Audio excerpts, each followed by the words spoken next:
Baik, para pemirsa sekalian, tanpa memperpanjang waktu, mari kita simak bersama pemaparan materi utama pada malam hari ini yang berjudul Akibat dari Tidak Menikah. Tadabbur ayat-ayat Al-Quran dalam Al-Quran Karim. Kepada Al-Ustadz Awal Rifai LC MH, kami persilahkan dengan hormat. Baik, syukron Ustadz Muhammad Ihsan. Barakallahu fikum.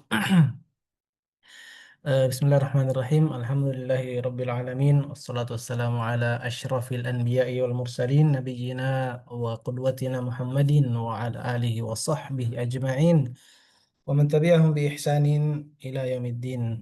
Amma ba'd, hadirin hadirat, kaum muslimin dan muslimat yang dimuliakan Allah Subhanahu wa taala. Alhamdulillah, di kesempatan yang berbahagia ini kembali kita melanjutkan pembahasan pada serial tadabbur ayat-ayat yang berkaitan dengan seputar hukum keluarga yang menjadi pembahasan rutin kita dalam pertemuan yang telah lewat.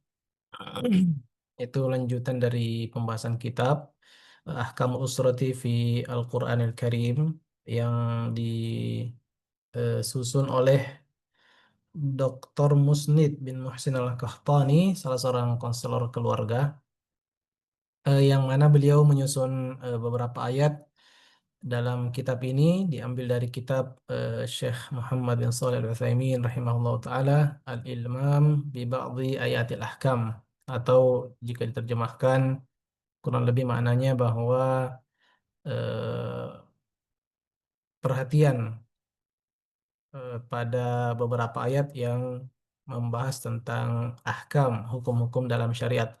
Dan begitu cukup besar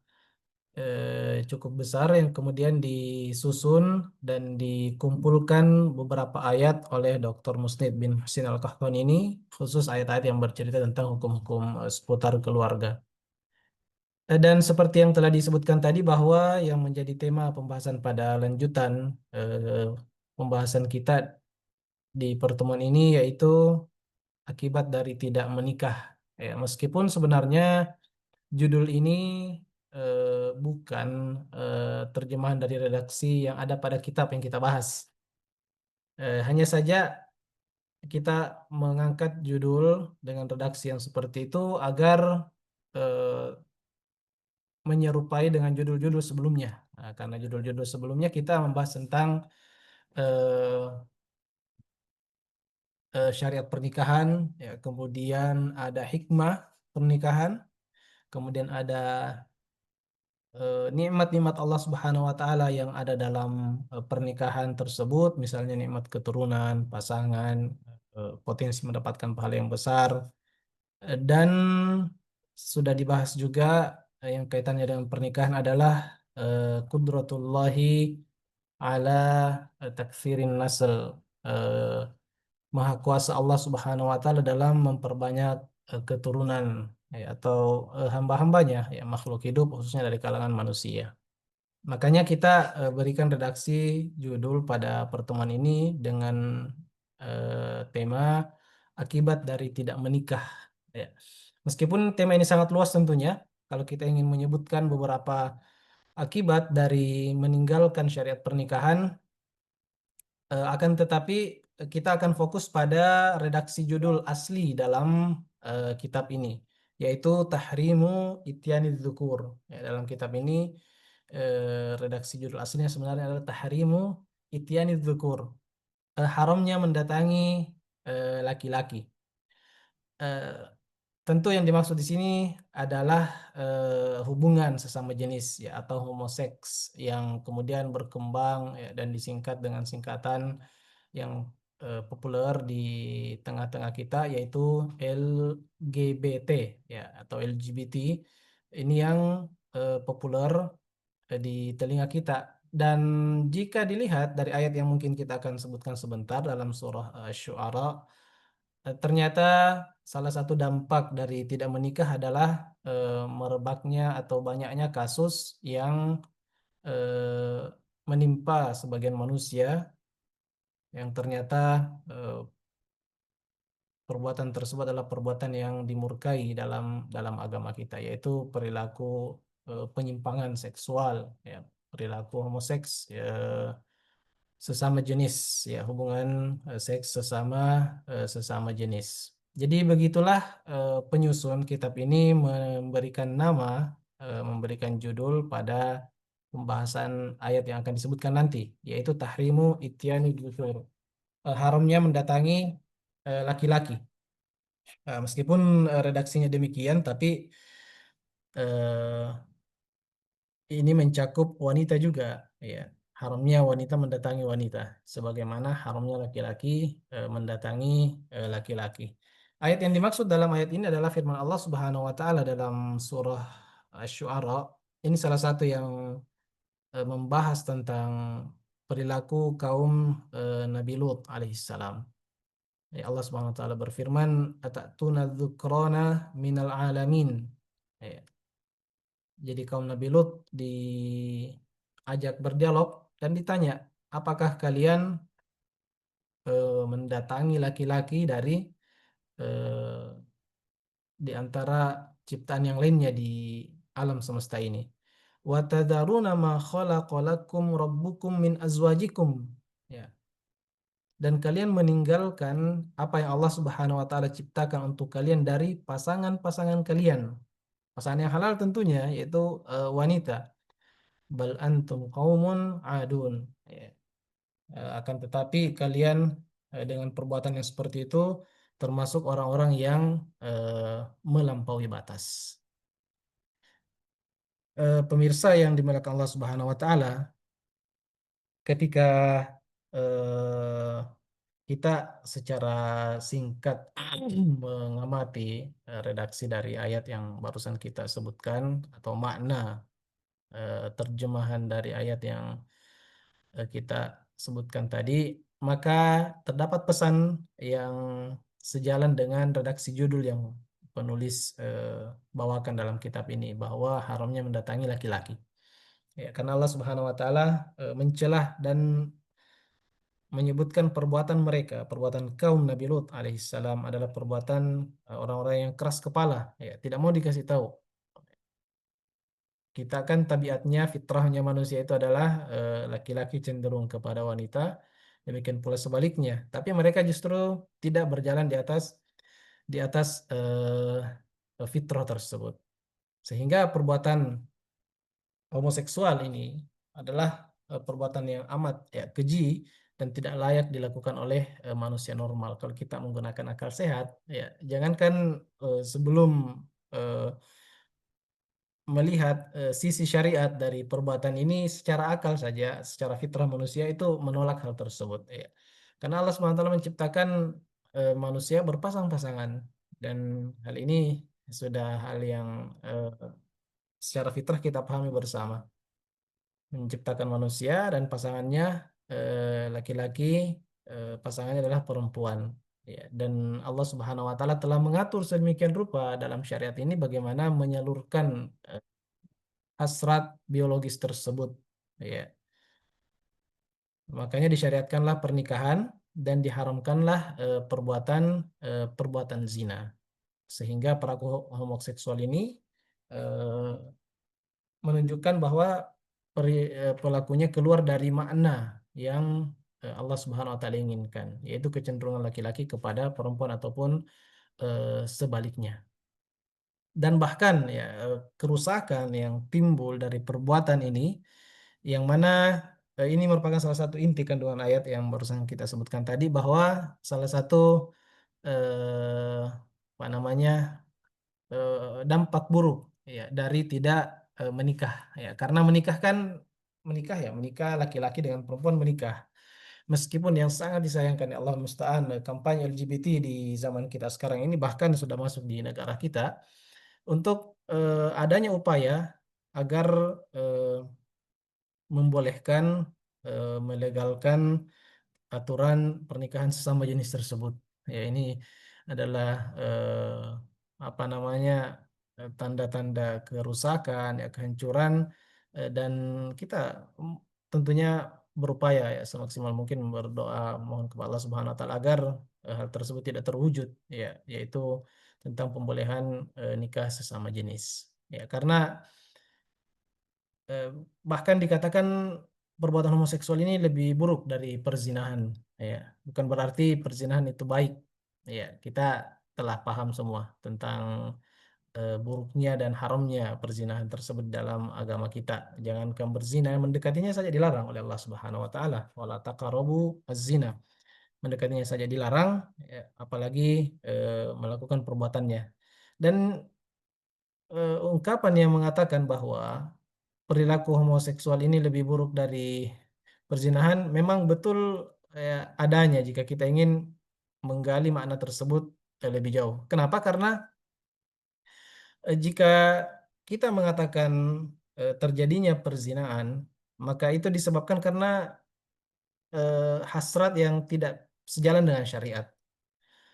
Dia berdosa karena menyalurkan hasrat biologisnya bukan pada petunjuk yang disyariatkan dalam agama kita, yaitu pernikahan. Nah, ini pernikahan ini adalah sesuatu yang membolehkan, makan di antara salah satu maqasid atau tujuan utama dari pernikahan tersebut adalah eh, menghalalkan ya, untuk menyalurkan hasrat seksual tersebut sesuai dengan syariat Allah Subhanahu wa taala. Sehingga jika terjadi perzinahan, maka fitrahnya masih benar ya, karena laki-laki mendatangi perempuan ataupun sebaliknya. Meskipun caranya yang salah ya, dan caranya yang keliru dan tidak sesuai dengan syariat karena dilakukan di luar pernikahan. Akan tetapi dari sisi fitrah masih ada di atas fitrahnya sebab dia eh, sebagaimana tabiat ya, dan kita pahami bersama hal tersebut. Nah, akan tetapi eh, homoseksual ini jatuhnya pada dua perkara ya, bahkan menyelisihi perzinahan dari secara syariat ya. Kenapa? Karena dia menyelisihi tabiat ya, melakukan perbuatan yang tidak halal ya, melakukan perbuatan yang diharamkan oleh Allah Subhanahu wa taala dan sekaligus menyelisihi fitrah tersebut. Ya. Makanya di dalam Al-Qur'an Allah Subhanahu wa taala menggambarkan tentang keharaman perbuatan homoseksual ini dan banyak sekali dalil yang menyebutkan hal tersebut baik di dalam Al-Qur'an maupun hadis-hadis Nabi Sallallahu Alaihi Wasallam. Ya, bahkan di dalam kitab Al-Mughni Ibnu Qudamah Al-Maqdisi rahimahullah taala menyebutkan tentang kesepakatan ulama atas haramnya perbuatan homoseksual tersebut. Ya, beliau mengatakan ajma'a ahlul ilmi ala tahrimil liwat. Ulama bersepakat atas keharaman perilaku perilaku eh, apa kaum Sodom ya, atau eh, perilaku homoseksual tersebut. Wa qad dzammahu Allah taala fi kitabih. Ya, Allah Subhanahu wa taala mencela dalam kitabnya. Dan sebentar kita mungkin sebutkan beberapa ayat yang menjelaskan hal tersebut tentang celaan Allah Subhanahu wa taala kepada pelaku kaum Sodom ini. Wa aba man fa'alahu ya, dan Allah Subhanahu wa taala menganggap pelakunya sebagai perbuatan yang menimbulkan aib ya, wa dzamma Rasulullah sallallahu alaihi wasallam, demikian pula Nabi SAW juga mencela perbuatan tersebut. Di antara dalil ya, secara singkat kita sebutkan beberapa ayat yang menyebutkan tentang keharaman dan jijiknya perbuatan tersebut ya. Kalau mungkin kita seperti yang kita telah isyaratkan tadi bahwa eh, perzinaan masih berada di atas fitrah ya, meskipun tentu dia merupakan salah satu dosa besar juga perzinahan tersebut.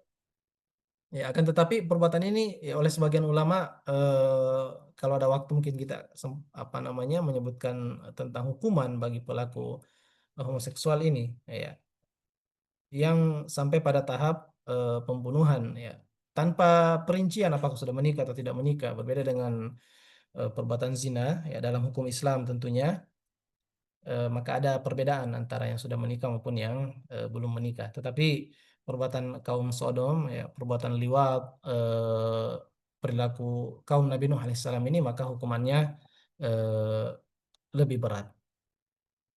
Allah SWT berfirman ya di antaranya walutan idh qala liqaumihi ata'tunal fahisyata ma sabaqakum biha min ahadin minal alamin. Eh, Allah SWT berfirman ya dan kami juga telah mengutus Nabi Lut alaihissalam kepada kaumnya. Kemudian dia mengatakan, Nabi Lut alaihissalam mengatakan kepada kaumnya, mengapa kalian mengerjakan perbuatan yang sangat hina itu, ya, yang belum pernah dilakukan seorang pun di dunia ini sebelum kalian. Ya. Jadi yang paling pertama melakukan kekeliruan dalam menyalurkan hasrat seksual ini adalah kaumnya Nabi Lut alaihi salam. Sebelum itu belum ada dari kalangan manusia yang melakukan perbuatan keji ini. Bahkan sebagian ulama mengatakan eh, bukan hanya manusia, hewan sekalipun, ya, bahkan hewan yang merupakan makhluk yang tidak memiliki akal juga tidak melakukan hal tersebut, ya, kecuali hewan tertentu disebut oleh para ulama kita seperti hewan keledai, ya, yang mungkin kadang dan sangat jarang pun kalau melakukan perbuatan ini tapi sangat jarang, ya, tapi asalnya secara umum hewan tidak melakukan hal yang seperti ini. Eh, Apalagi manusia, ya, khususnya sebelum zaman Nabi Lut alaihissalam tidak ada manusia yang melakukan hal tersebut. Nah, kaumnya Nabi Lut lah yang paling pertama melakukan penyimpangan tersebut. Ya, ma sabaqakum biha min ahadin minal alamin, di antara makna kata para ulama kita bahwa eh, itulah perbuatan yang mereka ya seolah menghidupkan kebiasaan tersebut karena belum ada orang kaum sebelumnya yang melakukan perbuatan tersebut dan perbuatannya dinilai ya sebagai perbuatan yang melampaui batas. Ya, kenapa? Karena menyelisih fitrah. Dan yang namanya menyelisih fitrah, hadirin yang sangat berbahagia, dengan kata lain adalah dia tidak mendengar sama Allah Subhanahu wa taala. Allah Subhanahu wa taala sedang dalam mendesain ya ciptaannya kita secara manusia ini, fitrah kita ya seperti yang Allah ciptakan ya, yaitu laki-laki cenderung kepada wanita, demikian pula sebaliknya. Tetapi dia menyelisihi, kemudian berinovasi melakukan satu maksiat, ya, perbuatan keji. Firman Allah Subhanahu wa taala di dalam Al-Qur'an misalnya innakum lata'tunar rijala syahwatan min dunin nisa. Ya, bal antum qaumun musrifun. Sesungguhnya kalian mendatangi lelaki untuk melepaskan nafsu kalian ya, kepada mereka. Jadi laki-laki sama laki-laki, bukan kepada wanita. Malah kalian ini kata Allah Subhanahu wa taala adalah termasuk orang yang melampaui batas ya. Di antara para ulama yang menyebutkan makna tersebut adalah di dalam kitab Syekh Abdurrahman As-Sa'di rahimahullah dalam tafsir beliau mengatakan mutajawizuna lima haddahullahu mutajarriuna ala maharimihi, ya mereka melampaui batas yang telah Allah tetapkan bagi mereka. Ya, dan kemudian juga mereka melanggar dengan berani dengan lancang melanggar larangan Allah Subhanahu wa taala yang diharamkan. Kemudian dalam ayat yang lain Allah Subhanahu wa taala sebutkan wa amtarna alaihim matara fanzur kaifa kana aqibatul mujrimin. Ya. Perilaku mereka disebutkan perilaku yang sebagai tindak kejahatan atau kriminal. Ya. Allah SWT berfirman dan kami turunkan kepada mereka hujan batu. Ya, maka perhatikanlah bagaimana kesudahan orang-orang yang berbuat kejahatan atau kriminal tersebut. Dan masih banyak hadirin yang sangat berbahagia eh, ayat-ayat serta hadis-hadis dari Nabi Shallallahu Alaihi Wasallam yang menjelaskan tentang haramnya perbuatan tersebut. Ya, misalnya dalam hadis disebutkan la'anallahu man amila amala qaumi Lut. Ini diulangi sebanyak 3 kali. Allah melaknat kata Nabi SAW siapa saja yang berbuat seperti perbuatan eh, kaum Nabi Lut. Ya. Bahkan hukumannya dalam hadis disebutkan man wajadtumuhu ya'malu amala qaumi Lut faqtulul fa'ila wal maf'ula bih. Siapa yang kalian dapati melakukan perbuatan kaum Nabi Lut, ya homoseks, hubungan sesama jenis. Dan ini berlaku, hadirin yang sangat berbahagia, jangan dimaknai bahwa hanya laki-laki saja, tapi perempuan dengan perempuan pun berlaku. Meskipun yang sering kita atau disebutkan dalilnya itu hanya apa lafal mengarah pada laki-laki saja. tapi itu umum, ya, sesama jenis. Kata Nabi SAW, barang siapa yang kalian mendapati seseorang melakukan perbuatan atau amalan kaum Nabi Lut alaihissalam, maka bunuhlah pelaku dan pasangannya, ya, fa'il dan maf'ulnya.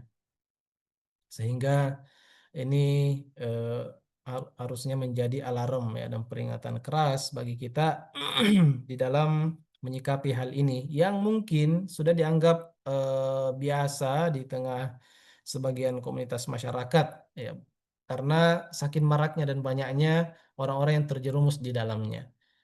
Nah, ini adalah salah satu akibat dari tidak apa namanya menjalankan syariat pernikahan tersebut. Bukan berarti hadirin yang sangat berbahagia bahwa orang yang tidak menikah sudah pasti jatuh dalam perbuatan tersebut. Bukan itu maknanya. Ya. Hanya kayak tadi di awal kita jelaskan sebab kita memberikan judul dengan narasi yang seperti itu karena agar ada keterikatan dengan judul-judul sebelumnya. Karena dalam kitab ini judulnya Tahrim Ityan Dzukur, haramnya mendatangi eh, laki-laki.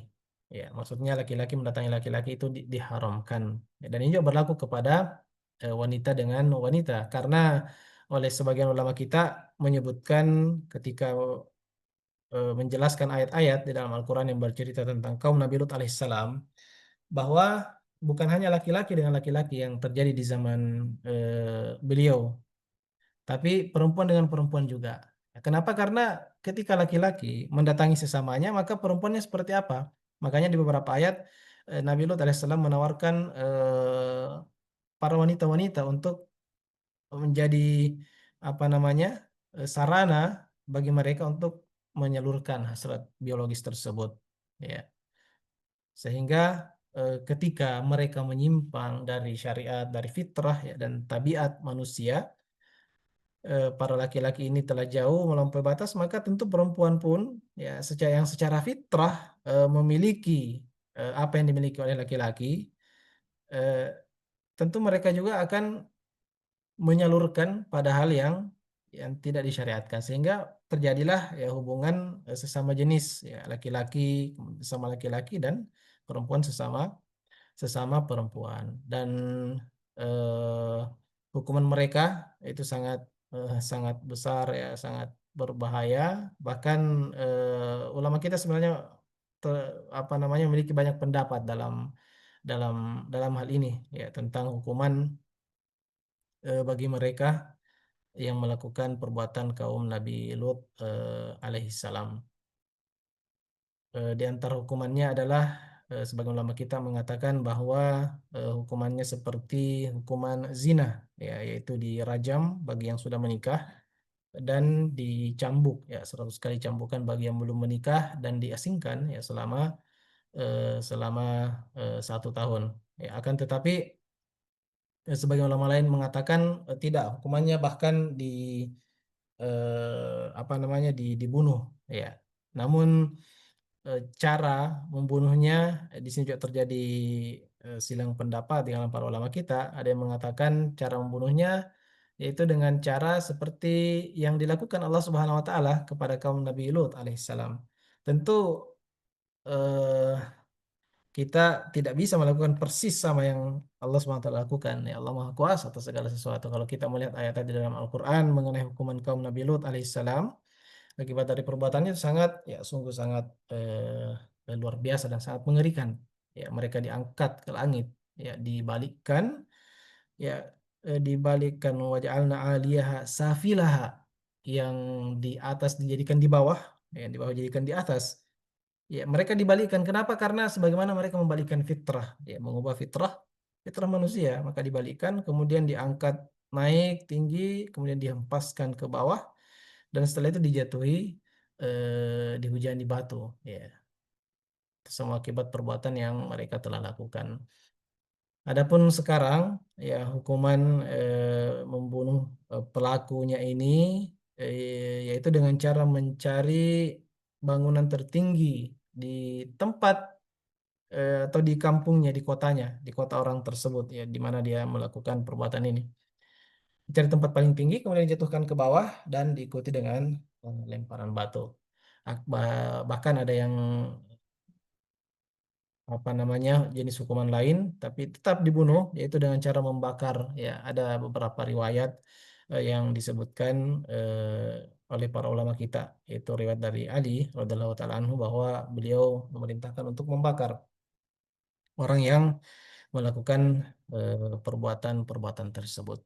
Ya, intinya hadirin yang dimuliakan Allah Subhanahu wa taala bahwa ketika Allah Subhanahu wa taala menetapkan satu ketetapan, yaitu bagaimana kecenderungan dan fitrah, ya tabiat yang Allah tanamkan di dalam hambanya, di dalam diri setiap manusia, maka itulah yang hendaknya diindahkan, ya. Dan memang secara tabiat manusia itu seperti itu, manusia cenderung kepada lawan jenis, ya. Dan itu secara umum, ya. Dan fakta di lapangan pun membenarkan hal tersebut, sehingga memang tidak bisa dielakkan, ya. Dan tidak bisa dibenarkan dengan dalih apa namanya kebebasan, hak asasi manusia. Eh, itu tidak bisa seperti itu karena memang sudah melanggar fitrah. Yang namanya melanggar fitrah ini sulit tadi yang berbahagia. Ya, sesuatu yang sangat sangat sangat sulit. Ya, sehingga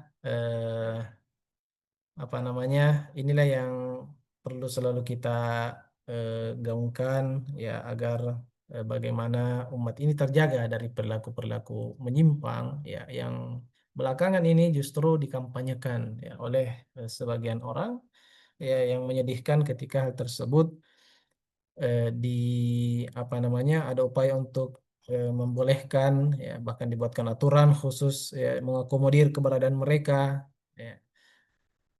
Sehingga inilah yang kita khawatirkan, ya, datangnya azab Allah Subhanahu wa taala yang mungkin bisa menimpa semua yang ada di tempat tersebut, bukan hanya orang-orang yang jatuh dalam dalam pelanggaran ini.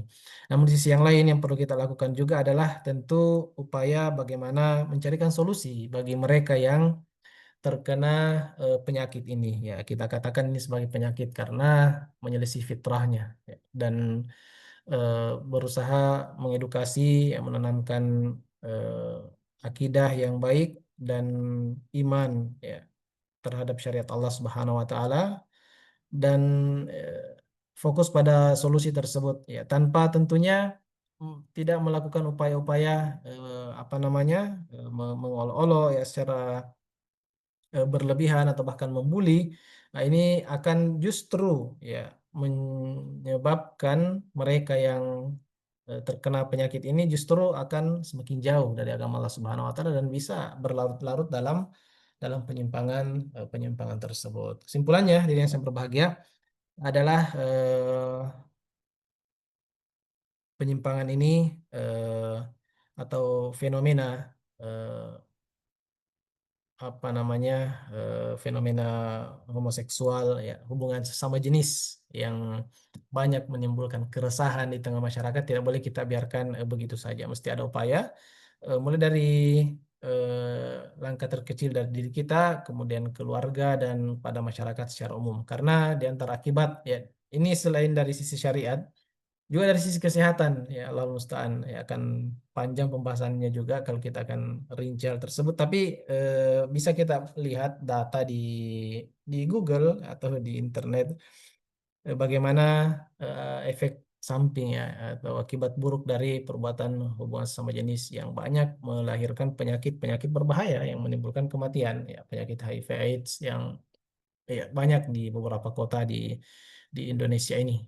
Salah satu di antara sebab terbesarnya adalah hubungan sesama jenis tersebut. Sehingga inilah yang perlu kita untuk selalu angkat dan edukasikan bahwa eh, Allah Subhanahu wa taala telah menyediakan fasilitas bagi hambanya untuk menyalurkan hasrat biologisnya yang juga itu merupakan sifat manusiawi yang ada pada setiap diri manusia, yaitu dengan jalan pernikahan, ya. Dan makanya salah satu dampak buruk ketika pernikahan ini tidak diindahkan lagi, tidak dijadikan sebuah ibadah, ya, atau cenderung ditinggalkan oleh generasi saat ini, maka bisa mendatangkan berbagai ya penyimpangan, dan salah satu di antara kekeliruan yang akan muncul adalah maraknya hubungan sesama jenis ya.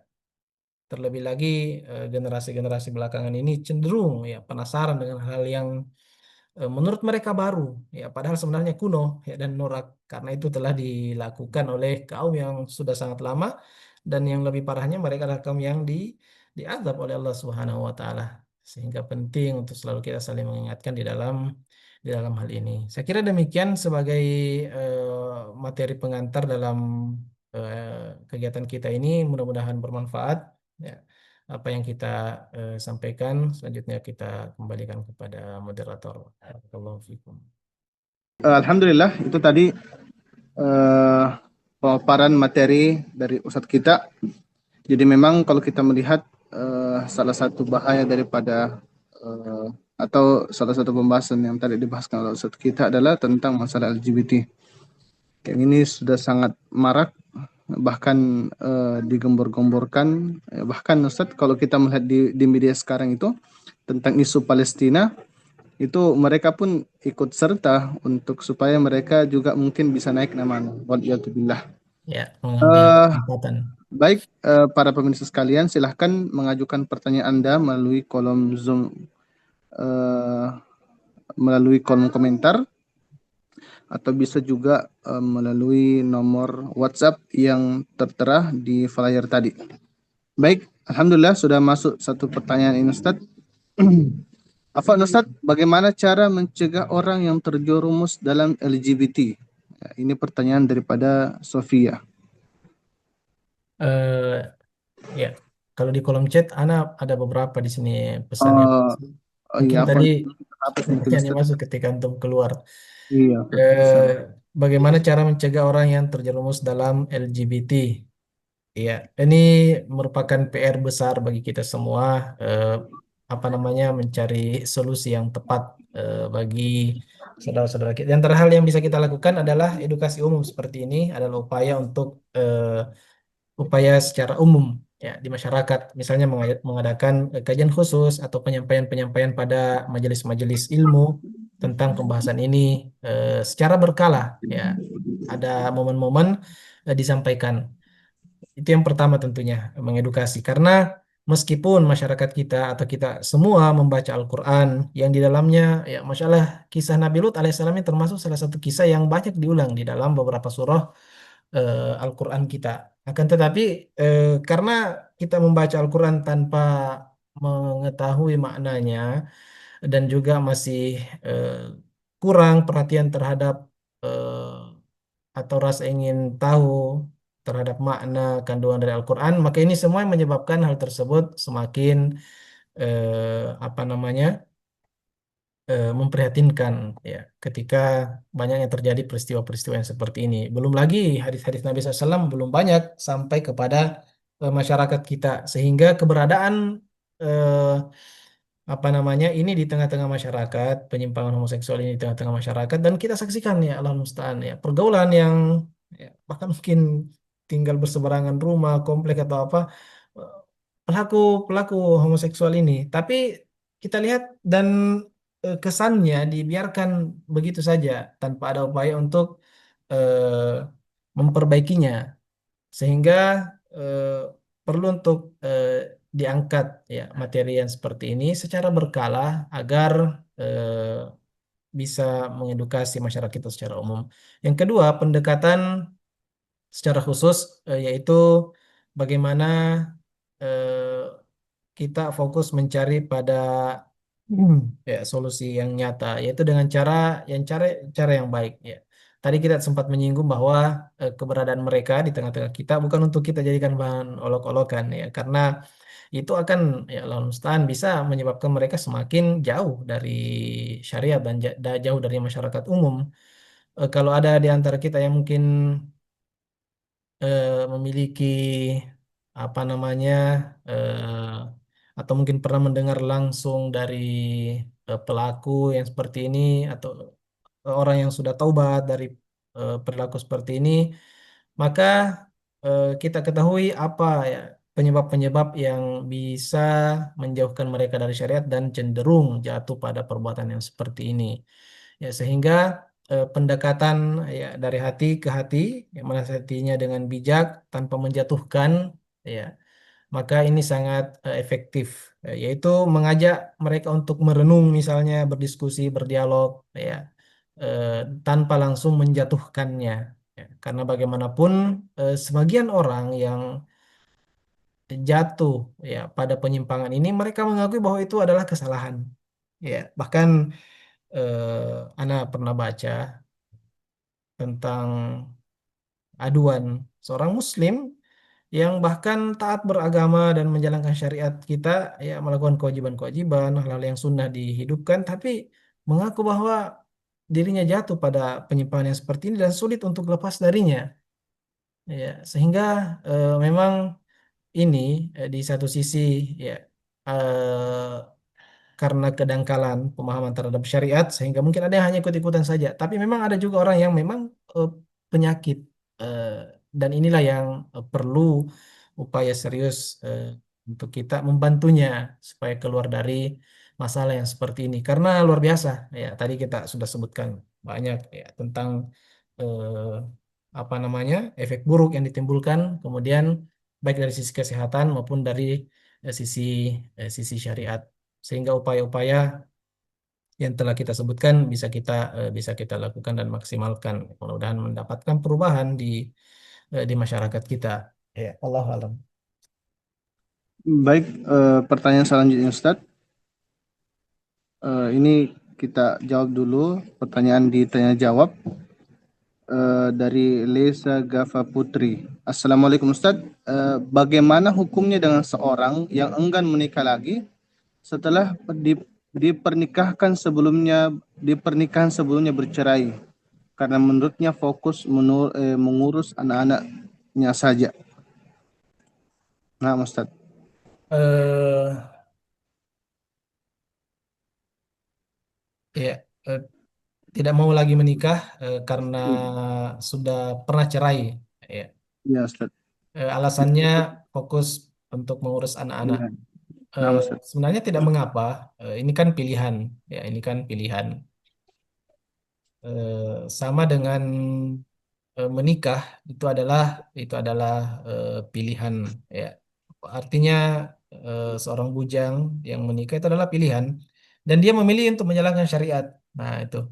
Dia memilih untuk menjalankan syariat sehingga dianjurkanlah menikah tersebut yang oleh para ulama kita panjang ya per pembahasan tentang hukum menikah ya. Tapi intinya secara umum menikah itu dianjurkan dalam agama kita.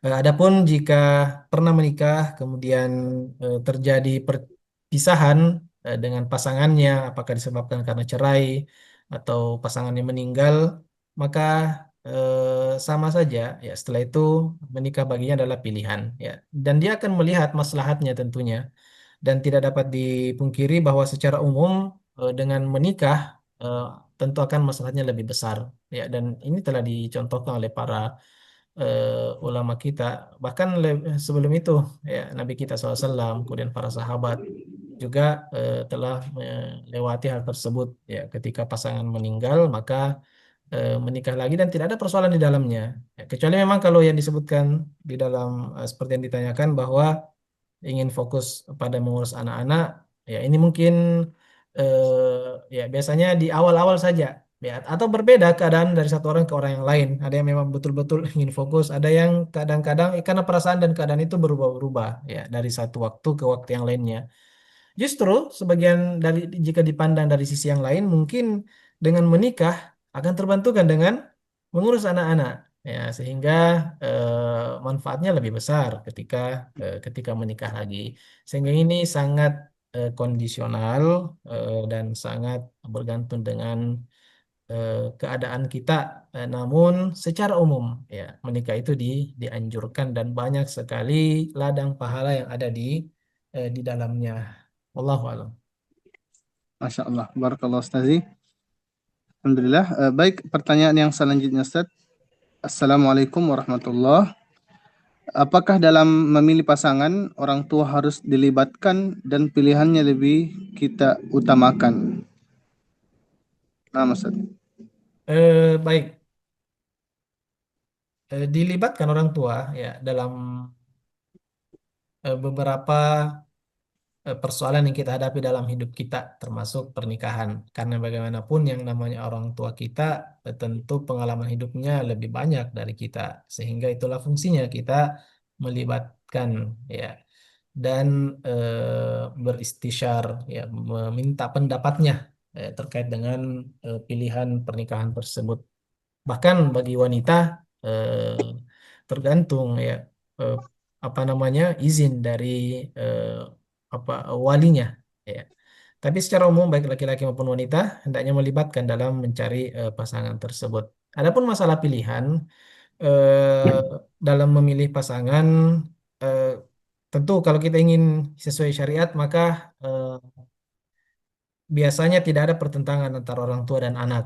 Ya, kalau kita dalam memilih pasangan yang sesuai dengan syariat, maka biasanya eh, tidak ada pertentangan antara orang tua dan anak, yaitu sama-sama menginginkan yang baik agamanya. Ya. Sehingga pilihan ini tentu jika terjadi perselisihan, maka eh, yang kita lebih perhatikan adalah pilihan anak tersebut.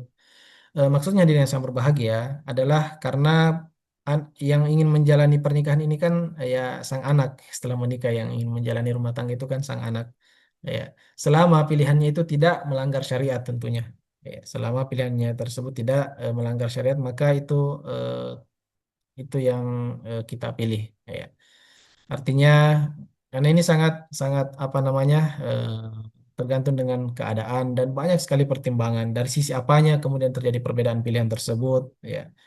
Tapi secara umum ya kalau yang sejalan dengan syariat maka tidak terjadi perbedaan pilihan tersebut pun kalau ada perbedaan ya perbedaan yang tidak sifatnya tidak mendasar yang bisa menjerumuskan pada kemaksiatan maka pilihan anak lah yang dikedepankan karena dia yang akan menjalani eh, rumah tangga tersebut setelah menikah ya dan disinilah fungsinya kita sebagai orang tua juga untuk memahami apa namanya ahkam beberapa hukum seputar apa namanya pernikahan ya dan pilihan-pilihan bagi anak-anak kita yang ingin menjalani rumah tangga tersebut. Wallahu alam. Baik. Nah, Ustadz, pertanyaan selanjutnya dari Fatir. Afwan, Ustadz, contoh ini apa anak-anak yang sering bergaul dengan lawan jenis? Misalnya, anak cewek yang suka bermain sama anak cowok. Pertanyaannya, apakah ini adalah ciri-ciri LGBT? Iya. Iya, biasanya kita sebagai orang tua eh,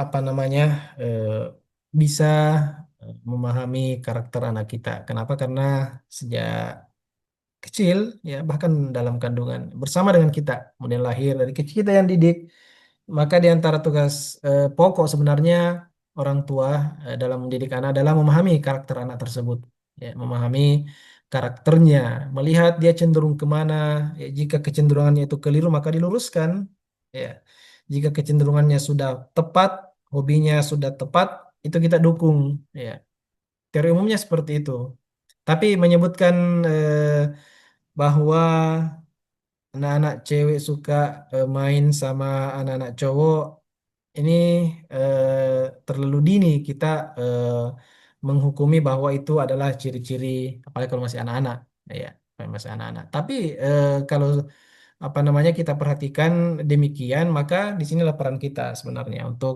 bagaimana eh, mendidik anak-anak kita ini sesuai dengan fitrahnya. Ya, kan banyak faktor pendukung, misalnya menyediakan alat mainan yang sesuai dengan fitrahnya, berdiskusi obrolan yang sesuai dengan fitrahnya, ya, dan kita yang mengatur anak-anak kita, ya, bagaimana bergaul dengan eh, sesuai dengan fitrahnya, eh, eh, dan seterusnya. Ya, bahkan kalau yang seperti yang ditanyakan bisa disebutkan juga dia sudah bergaul dengan sesuai dengan fitrahnya, ya, karena perempuan yang suka sama apa namanya eh, eh, lawan jenisnya. Tapi eh, itulah ya tugas kita untuk selalu memantau kemana kita dan mendukung sesuai dengan tabiat ya dan fitrahnya. Wallahu a'lam. Baik Ustaz. Barakallahu fikum. Pertanyaan selanjutnya Ustaz eh, dari Abdi. Bismillah. Izin bertanya Ustadz, bagaimana jika ingin menikah tapi masih ada rasa tidak siap dari sisi finansial?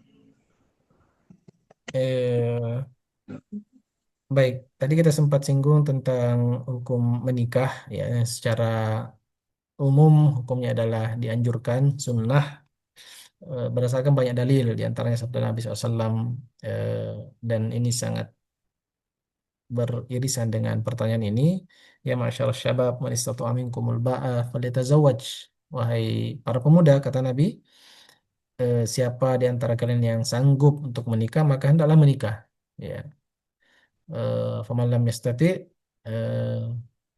fa'alaihi bisawm ya yang belum mampu maka hendaknya berpuasa ya fa innahu lahu wija karena dengan berpuasa maka itu bisa menjadi tameng eh, perisai baginya untuk tidak jatuh pada perbuatan maksiat ya sehingga ketika ada keinginan untuk menikah namun merasa kurang mampu dari sisi finansial eh, maka melihat keadaannya ya karena ulama kita eh, sepakat tentang wajibnya menikah bagi orang yang khawatir dirinya jatuh pada kemaksiatan sementara dia mampu menikah ya jadi kalau ada pemuda yang takut ya artinya sudah sangat khawatir sudah sangat terfitnah dengan lawan jenis misalnya sehingga takut dirinya jatuh dalam perbuatan maksiat sementara keadaannya mampu dari sisi finansial mampu untuk menikah maka ulama kita mengatakan hukum menikah bagi dirinya adalah wajib artinya kalau tidak menikah berdosa ya seperti itu. Dengan dua syarat tadi ya syarat pertama takut jatuh dalam kemaksiatan syarat kedua dia sudah mampu menikah maka saat itu dia sudah wajib menikah. Adapun kalau tidak mampu maka Nabi SAW memberikan solusinya tadi yaitu hendaklah memperbanyak puasa ya karena secara fitrah kita melihat berpuasa ini kan melemahkan ya melemahkan tubuh ya yang kemudian juga melemahkan hasrat sehingga itu bisa menjadi pelindung bisa menjadi tameng bagi seseorang ketika takut ya dirinya akan jatuh pada kemaksiatan. Dan tentunya berusaha ya supaya bisa mapan dari sisi finansial untuk menikah. Tapi sekali lagi dari yang dimiliki Allah Subhanahu wa taala ini bukan penghalang tentunya. Ayat-ayat tentang motivasi untuk menikah pernah kita jelaskan sebelumnya bahwa Allah Subhanahu wa taala akan eh, memberikan kecukupan baginya ya iyakunu fuqara yughnihumullahu min fadlih ya kalau mereka yang miskin atau kurang mampu ya eh, menikah, tapi kemudian mereka menikah dengan tujuan agar bisa menjaga kehormatannya dan tidak jatuh pada kemaksiatan, maka Allah Subhanahu wa taala yang akan cukupkan ya bahkan juga disebutkan dalam hadis Nabi SAW bahwa salah satu yang Allah Subhanahu wa taala akan turunkan pertolongan dan bantuan kepadanya adalah orang yang menikah dengan tujuan untuk menjaga kehormatannya. Wallahu a'lam. Baik, Ustadz, Masya Allah. Ini memang salah satu permasalahan di kalangan anak muda, Ustadz. Permasalahan finansial ketika mau menikah. Semoga Allah Subhanahu wa taala mudahkan bagi para jomblo-jomblo yang ingin menikah insya Allah. Ya, Baik, amin. pertanyaan selanjutnya Ustadz. Assalamualaikum warahmatullahi wabarakatuh. Bagaimana menurut Ustadz seorang yang sengaja berpacaran untuk menjaga untuk menjaga fitrahnya di tengah-tengah lingkungan LGBT seperti di Bekasi atau tempat lainnya yang menganggap LGBT adalah hal yang normal. Masya Allah, ini Normal. ingin keluar Nah, dari betul. masalah dengan cara mencari masalah yang baru. Ya. Artinya kalau kita ketahui hukumnya bahwa pacaran itu tidak boleh, maka tentu kita tidak jatuh. tidak menjadikan itu solusi dari sebuah permasalahan yaitu LGBT. Ya, LGBT kan penyimpangan seksual, kecenderungan suka kepada sesama jenis. Ya, maka timbullah pikiran untuk mencari solusi yaitu pacaran ya, dengan lawan jenis. Ini bukan solusi, ya, ini bukan solusi, tapi bisa jadi mengantarkan pada keburukan ya yang lebih besar juga.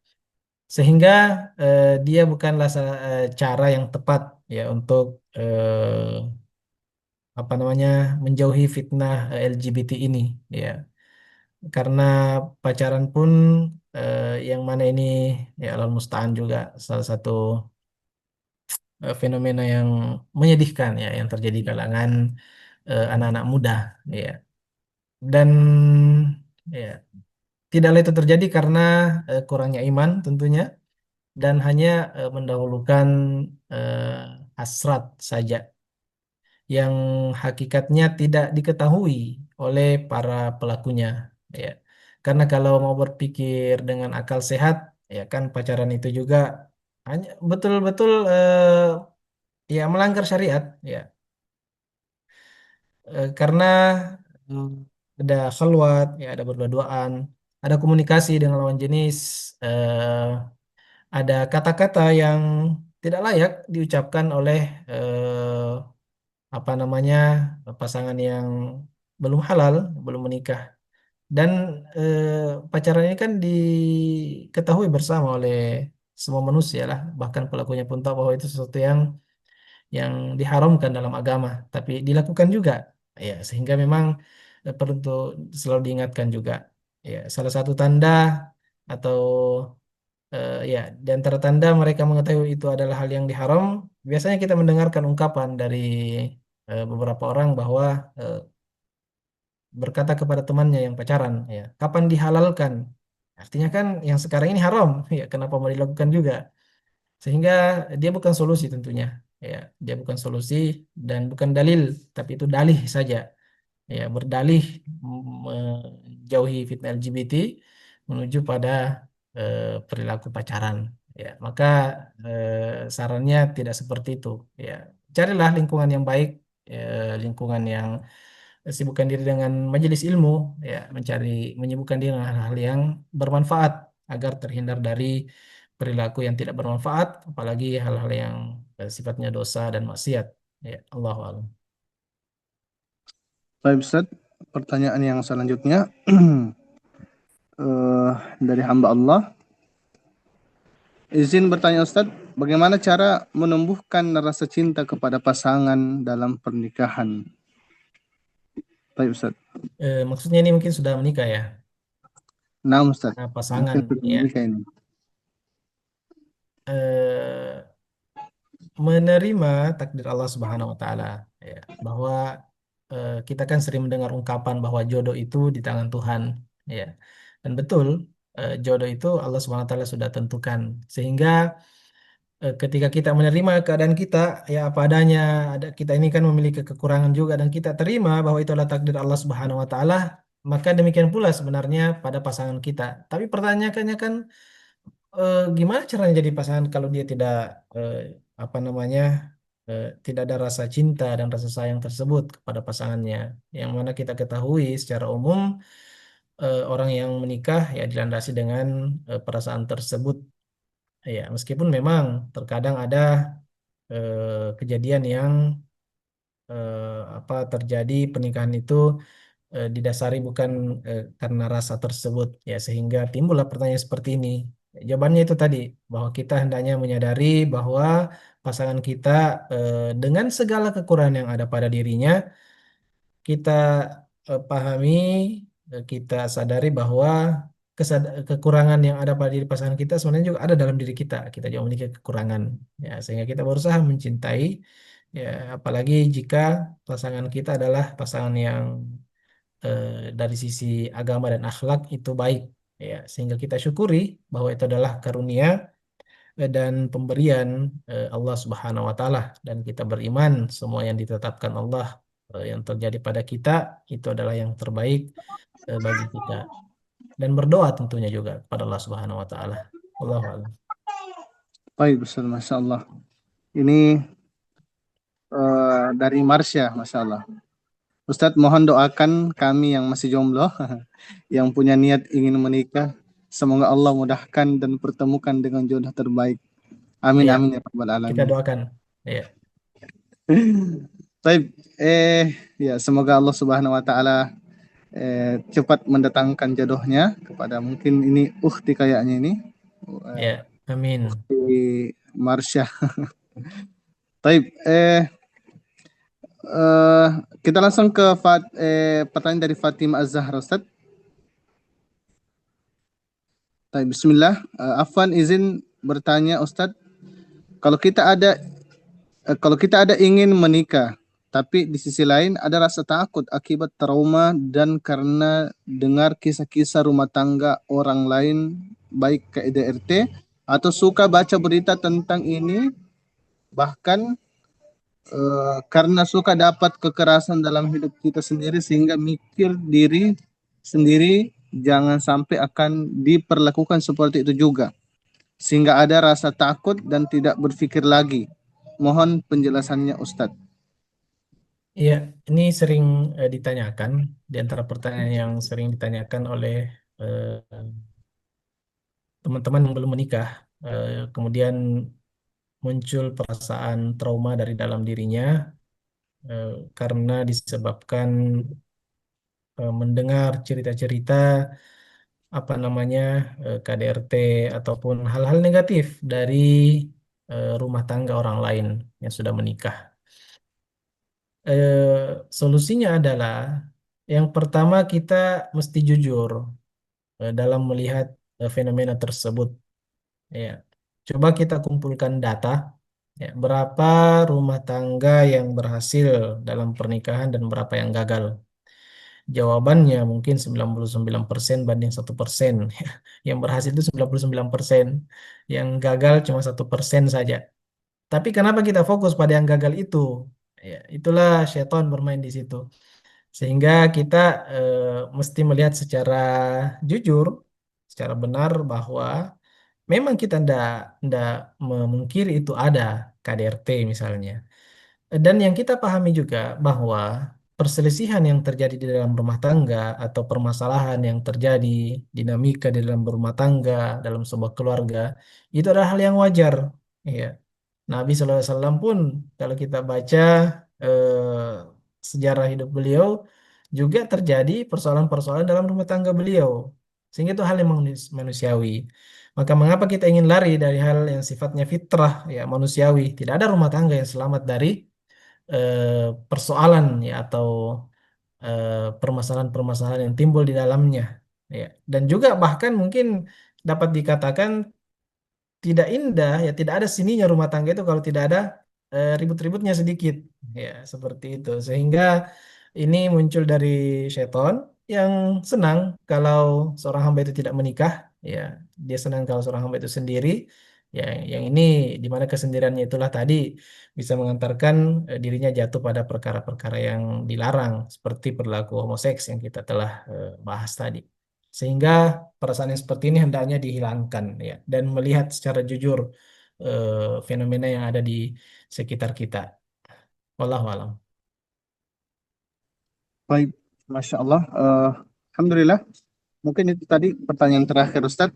Barakallahu fikum atas jawaban yang diberikan. Dan sekali lagi mungkin kita doakan para ufti-ufti, para akhi-akhi yang mungkin Allah Subhanahu Wa Taala masih berikan karunia jomblo. Masya Allah. Semoga Allah Subhanahu Wa Taala berikan cepat atau datangkan secepatnya jodohnya insya Allah. Dan Allah Subhanahu Wa Taala karuniakan rumah tangga yang sakinah, mawaddah, warahmah. Alhamdulillah, masya Allah, betapa banyak pelajaran yang bisa kita petik pada malam hari ini. Semoga apa yang kita pelajari menambah ketakwaan kita, memperbaiki niat kita, dan memberikan kita motivasi untuk mengikuti sunnah Rasulullah Sallallahu Alaihi Wasallam, tentunya salah satunya dalam berumah tangga dan segala hal akhlak beliau dan yang lainnya. Baik, para pemirsa yang dirahmati oleh Allah Subhanahu Wa Taala, Mungkin masih banyak mungkin yang mau bertanya tentang persoalan rumah tangga, tetapi karena waktu yang membatasi kita, insya Allah kita akan berjumpa di pertemuan yang akan datang. Terima kasih kita ucapkan kepada Ustadz kita, Ustadz Awal Rifai LCMH, Hafizahullah Ta'ala atas ilmunya, serta seluruh peserta yang menyimak dengan penuh perhatian. Baik, di penutup ini, mari kita tutup pertemuan kita dengan membaca doa kafaratul majlis. Subhanakallahumma bihamdika asyhadu an la ilaha illa anta astaghfiruka wa atubu ilaik. Assalamualaikum warahmatullahi wabarakatuh. Waalaikumsalam warahmatullahi wabarakatuh. Barakallahu fikum, Ustaz. Assalamualaikum warahmatullahi wabarakatuh.